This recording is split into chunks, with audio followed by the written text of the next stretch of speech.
Welcome to chess, ladies and gentlemen. This is the Ken Griffey Jr. look. You know, the baseball player. Let me get fixed up though. Okay. Am I good? Okay. All right. I'm good. Okay. All right. So, this video here, this game I have to show you guys right now, is a special requested video.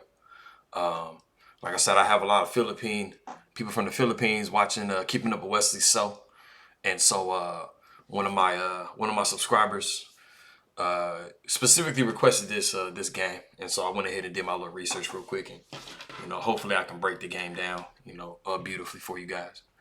Now this guy here, this chess legend, he's still living, he's still with us, still very much a part of chess. I'm actually going to be mentioning him in this video because this particular opening kind of has a special significance to him. Exactly.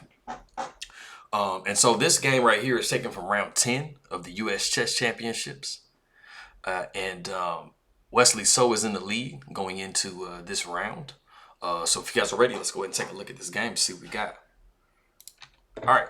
So we have E4, D5, just straight up King's Pawn open game. All right, Knight to F3, Knight to C6, Bishop to B5. Now this starts off what is known as the Ruy Lopez or the Spanish game. And it was named after a chess player from the 15th century, Ruy Lopez de Segura, and he's one of the very most known and oldest chess players that we have knowledge of.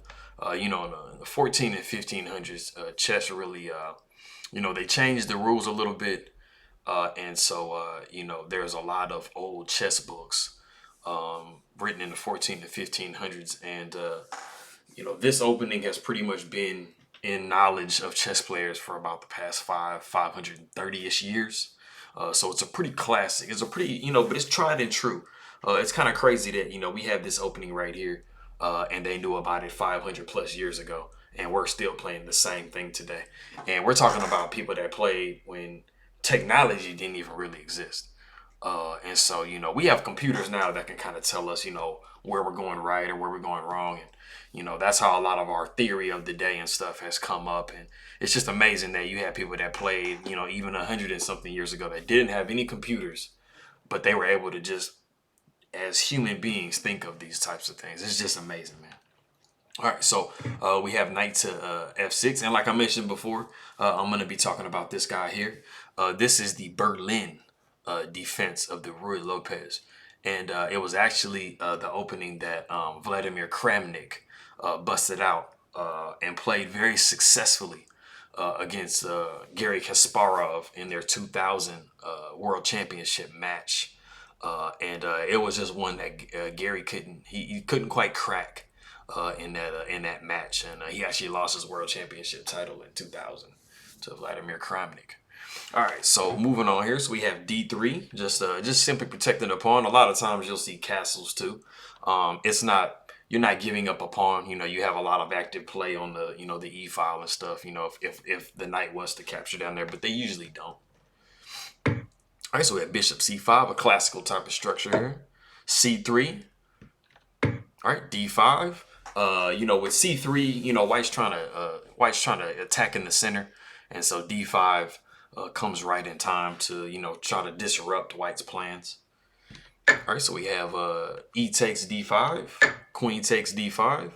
And now you guys notice here, some of you guys are familiar with the discovered attack or discovered check. You're going to need to move this bishop.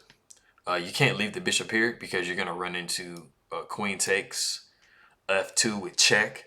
And you guys are always hearing me talk about how vulnerable this square and this square are. And so you don't want to be in a position, even if you were to castle, it would still be a situation where you'd be subject to that discovery. So, of course, once the bishop does take this with check, this bishop is just all the way free. So you've been able to win a pawn, in this type of situation. So you definitely don't want to get into that. So we see bishop to C4, kind of indirectly attacking this square as well. Like I said, a lot of people's play, when you get to certain levels, centers around the weaknesses already. Because like you see here, this king and this king are the only ones that are protecting these pawns here. So if you can attack them with only the king defending. The king's not a very good defender of pawns, especially when you can double or triple attack. All right, so queen backs up to d6, tries to keep herself centrally located. All right, so we have b4, knocking that bishop back a little bit. All right, so we have bishop to b6, and we have a4. So white's just saying, hey man, I don't like your bishop. I want it to be off the board.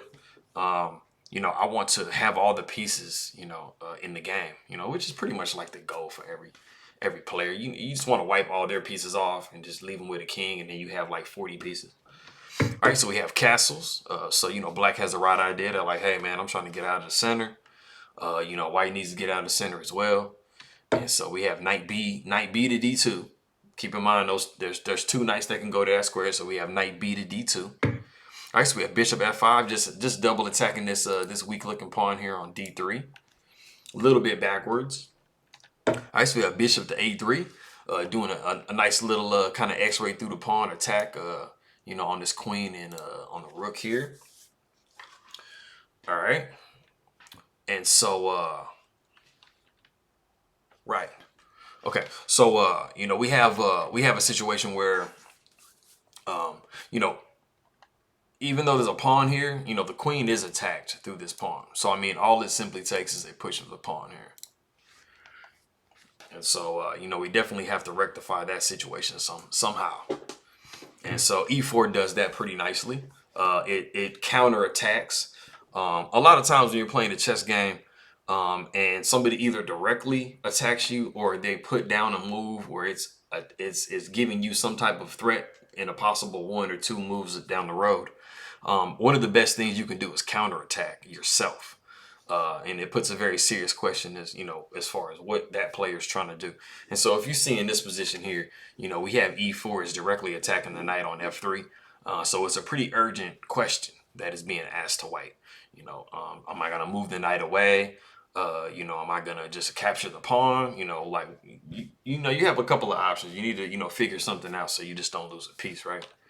All right, so we have pawn takes e4, knight takes e4, and then we have knight takes e4. And this is a position right here. If you want to go ahead and stop the video, and just kind of see like what you would like to play in this position, come get back with us in a second. For those of you who just want to keep on going ahead, look, everybody, if you pause the video, you back with us, everybody's cool. And so, the most logical thing to do in this position right here is going to be to take the knight on e4. And so that's what black does, takes the knight on e4. Now, if I just back up a touch here, and then we take knight takes e4. I'm understanding that in like beginning levels and intermediate levels of play even, there is a kind of a emotional feeling that you get when you have your queens connected.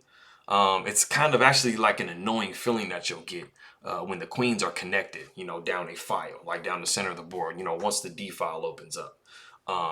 And a lot of times that tension and that that stress of the tension between the queens is unbearable. And so you'll see a lot of people that'll just be like, man, I feel uncomfortable. I don't like this. Let me just go ahead and trade. And then you also know that queen takes d1 does come with check. But unfortunately in this position and in a lot of positions, it's a very, very wrong move to make. And I'll show you the variation as to exactly why. And so, you're going to have to take back, rook takes d1. I mean, you can also do king takes d1, but, rook takes d1 is going to be, considerably better, because you do have this rook on this, on this completely open file, which is always where you want your rooks, or on the 7. And excuse me. And so, obviously the next move is going to be to take right here, whatever. But unfortunately, in this position, you actually are trapping the bishop. And it's not always the case where you trap a piece, but in this particular situation, if you allowed, your feelings about the queens being connected to each other, and you're just trying to get rid of it to overpower your ability to think critically, it would have put you in this particular position right here. And now you're losing the bishop. You're going to get a couple of pawns for the bishop, but white is going to be left with, you know, and so for example, if you're just to say, hey man, this is the situation, I got to do this, you know, you're going to be left with, you know, they have double bishops. White has double bishops. You have, you know, double bishops, but you know, they don't, 3, 4, yep. And then they're up an entire piece. So, you know, you won some pawns, but you know, it was not really an even trade-off. So we're just back up here just a touch. What we had played in the game was bishop takes e4. So like I said, the more logical, you know, continuation. And so now, you know, you have queen takes d6. And of course, you know, the only way to take back is, you know, pawn takes d6. And as a side note, something I want you guys to be paying attention to too is like, you know, anytime you get in a position where you have the ability to trade pieces, you always have to ask yourself, like, am I going to be helping my opponent like further their position or better their position if I do this trade? And like I was showing you guys before, when the queen did take, it allowed that rook to come over and get on that open file. And so black trading down queens like that would have helped white further, you know, their positioning and be in a better position. So you never want to do that for your opponent. You know, you want them to help you and do that for you, but you never want to do that for your opponent. You're trying to make it as hard as possible for them to do what they do. Moving on here. Okay, so we have pawn takes d6. We have queenside castles. And now what I'm going to be doing in this particular point up in the top right hand corner, I'm going to be putting a little information card with a video that I've made in the past as far as all of the rules about castling. And because some of you guys might be wondering, like, well, wait a minute, like, you know, like the rook, I mean, you shouldn't be able to castle because the rook went through the, you know, danger zone for the bishop and stuff, right? And so if you guys have any questions on all of the complete rules about castling, like I said, up in the top right hand corner, I'll be putting my video that I made a few weeks ago on the complete breakdown of castling. Not a crazy long video, but it'll literally give you everything you need to know as far as castling goes. So, you know, there's no questions on if you can or can't in any situation. All right, so we have rook to c8. Now, believe it or not, guys, we are still in theory. This has still been played before, so this is not a brand new position. And so moving on here, so we have rook a to c8. All right, and so this bishop move here, if we just back it up a touch, you'll notice that this bishop is undefended on c4. And so this move, rook a to c8, is trying to exploit that fact. And so especially if, you know, you have a move like, let's say knight takes b4, you know, you're going to be able to, you know, successfully grab this bishop. And so you definitely don't want that. So bishop to d5 just kind of takes care of all of that stuff right there. So and that questions the bishop. What does it want to do? Because it's undefended. So you guys hear me talk about this a lot. It's a very important thing. It definitely gives you the ability to either win or lose a chess game. A lot of chess games are won and lost because of undefended pieces, or pieces that can become undefended. So you have to be very careful about that stuff. Also, the bishop is able to, you know, recapture on f3 if the bishop decides to capture, and then your structure is not going to be all damaged there. All right, so we got trades. Bishop takes d5, and then rook takes d5. Knight to e5. We have knight takes e5. D takes e5, and king to b2. And so we are, like I said, still in theory. Believe it or not, 19 moves in, and we are still in a known game, known theory. All right, so we have rook f to d8. And then we have rook h to d1. And now it is this point in the game where this is the novelty of the game. So as of move 20, we have a brand new position. Crazy. It's 20 moves deep. That's a lot of moves, man. And so, you know, something I want to direct your attention to is, like, you know, like I was saying before about automatic trades, you know, you don't want to just automatically trade. So if we go into this position here and we automatically trade, we're going to be looking at something like this. So we got rook takes h8, and then rook takes d8, and then rook takes d8. And so now your problem is you don't really have a good way to move your rook to this file because this rook is now dominating it.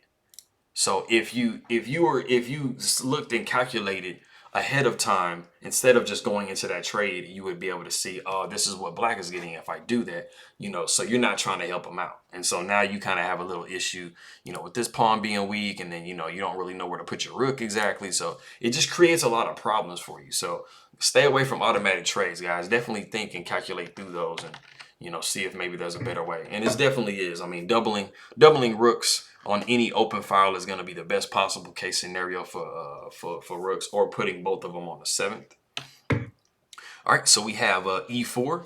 We're trying to make it really hard for you to push this this pawn, because even though it's not a situation where the king's next to it, it's pretty weak. It's being attacked by this bishop right now, and so once the king gets rid of back rank issues, you're going to be able to try to snap that one off the board here. And so you're definitely pushing e4 to try to make it very, very hard for you to push this. And of course, if you do push it, you're going to have a situation, you know, like this, where you're going to have to compromise your pawn structure. You know, you're not trying to do that. All right, so we just move rook down to d2 to defend that f2 pawn. And so we have rook takes d2, rook takes d2, and rook to d8. And so black is saying, hey, I want to trade rooks, you know, trade rooks with me, right? You know, because right now the white bishop is not doing the greatest. You know, it's kind of just jammed in the corner right there, and it's, you know, it doesn't really have any scope. And so you know, black is trying to put their bishop against your bishop, and so right now that bishop for black is a little bit better. All right, so we sidestep that, and then we're still continuing to protect the f2 pawn. And so black goes ahead and defends that with f5. And, you know, he frees his king up, so now he doesn't have any more back rank issues on the, you know, the back rank there. All right, so we have king to c2, king to f7. All right, so we have f3, pawn takes f3, pawn takes f3. So, you know, we kind of end up with that damage structure anyway. But it's a lot better than just losing a pawn. All right, so we have rook to e8. And so we're just, as white, we're continuously sidestepping trades. So we have rook to d8. A little annoying. Like, man, I just told you I didn't want to trade. Why are we trading, bro? All right, so rook to e2. And so we have rook back to e8. Rook back to d2. And rook back to d8. And then we have rook back to e2. And we have a draw by threefold repetition. Now, you guys know, like, as far as draws go, there's two ways that you can draw. You can draw with a 50 move. Well, actually, there's 3 ways to draw. I'm sorry, let me take that back. You can draw by a threefold repetition. Basically, if you repeat the same position 3 separate times. And it doesn't have to be consecutive times. It can be you've repeated the position twice, made a couple moves, and then made, maybe not. No, that's true. You can't. It has to be a straight threefold repetition, if I'm not mistaken. You have to go the same position 3 separate times. Yeah. In succession. Okay. Or you can do 50 moves without a pawn push, or a piece being taken in, like, you know, a deep end game or something like that. Or you can just agree to a draw. And there's certain tournaments where you can't just agree to a draw just because you want to draw. There has to be some type of, you know, arbiter involved and stuff like that. But like I said, in this particular situation, they've repeated moves 3 times, so it is a draw. And so it's not a loss at the end of the day. So, you know, Wesley So is still leading the tournament. And so we'll see tomorrow when they play the round 10 and when they play round, or just later when they play round 11, if he's going to be able to be the U.S. champion. But he's looking really good, though. He's looking really good, guys. And so that is the round 10 game, Ray Robson versus Wesley So. Go ahead and subscribe for me, guys. I'm on my way to 1,000. And you guys have been watching my videos, so I really appreciate it very much. And I hope you know, my guy that requested this video, I hope I did you justice. If you have any other videos that you'd like for me to do, let me know. And I'll see about making them. Not anymore tonight, though. Like, I'm running out of time. I got to get to sleep, but because it's late over here. But I appreciate you stopping by, guys, taking a look at my video here. And also something else too, if you happen to dislike my video, thumbs down, that's definitely not a problem. But do me a favor, and if you do thumbs down my video, like, just leave a comment in the comment section. As you know, it can kind of be like an incognito, you know, just kind of put, you know, the reason why you didn't like the video. You can either do it that way, or you can just put it kind of as a suggestion. Like if you're just a random person watching my video saying, hey, can you maybe do this or that? Because I really like to know why, why people might be disliking my videos. So that way, if it's something I can easily fix, that's going to be a way that I can know, if something's wrong or if I can do something a little bit better. Because I'm constantly trying to make, the channel as best, the best channel that I can possibly make it. So yeah, that's definitely going to help me out. So I appreciate it, guys, and I'll see you guys next time.